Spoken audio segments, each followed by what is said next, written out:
Yuan's eldest son is only 9 years old, but he learned to play this song when he was in kindergarten. Her youngest son, who is now 4 years old, was born a year after China loosened its one-child policy in 2016. It was a decision that needed some courage.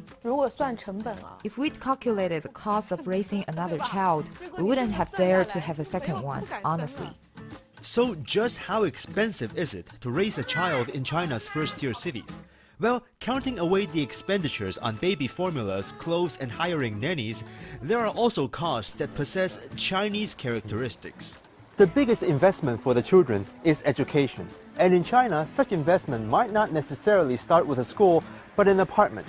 You see all these real estate agencies across the street? See, according to current policies, if your child is to be enrolled in a school of your choice, you need to own an apartment in the same city district as the school.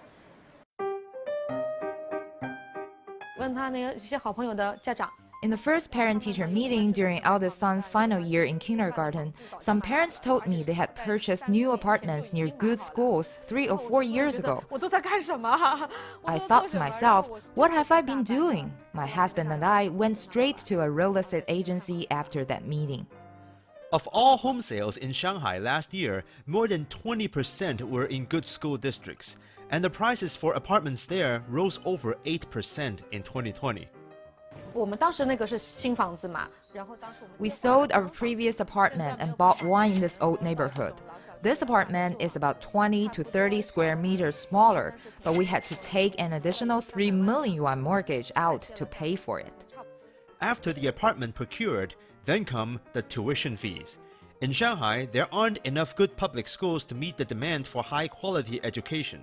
That brings many parents to private schools, which offer more dynamic courses with a much higher price tag. The 3-year kindergarten tuition alone for my eldest was 150,000 yuan. It's more expensive for his younger brothers, which is over 5,000 per month. My eldest son's primary school tuition is 13,800 yuan per semester. But there are better schools that can charge up to 2, 3, or even 400,000 yuan a year. But it doesn't stop there. Enter after-school classes. Basketball classes, swimming, Chinese Weiqi, and piano classes.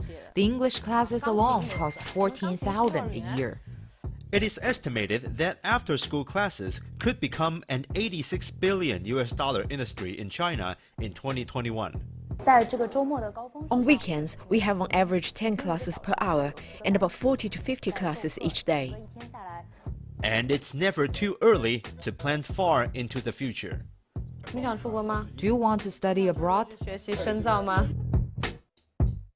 21-year-old Chengxi went abroad for college and is currently studying at the University of British Columbia in Canada. But he isn't using loans to pay his way, as student loans aren't nearly as popular for Chinese students as their Western counterparts. Instead, like many, Zhang's parents are financing his entire college education.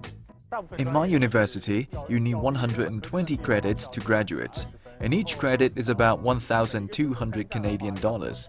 It gets more expensive every year. I guess to finish 4 years of school, you'd need at least 1 million yuan. What's more, college education doesn't mark the end of your child-rearing expenditures. Per tradition, there is one more investment to be made, especially when you have a boy, and it's not a small one at that. They will both have to get married. It's our duty to provide them apartments. Great! You finally said it! You feel the pressure now, do you? My husband lay on the couch like this all the time, saying not to worry about anything. But now he admits there is pressure. Now you finally said it. We got it on camera. Wild Goo's case is hardly representative of all Chinese urban families, but the pressures they face in raising their children are also faced by other city parents as well. Chengxi, CGTN, Shanghai.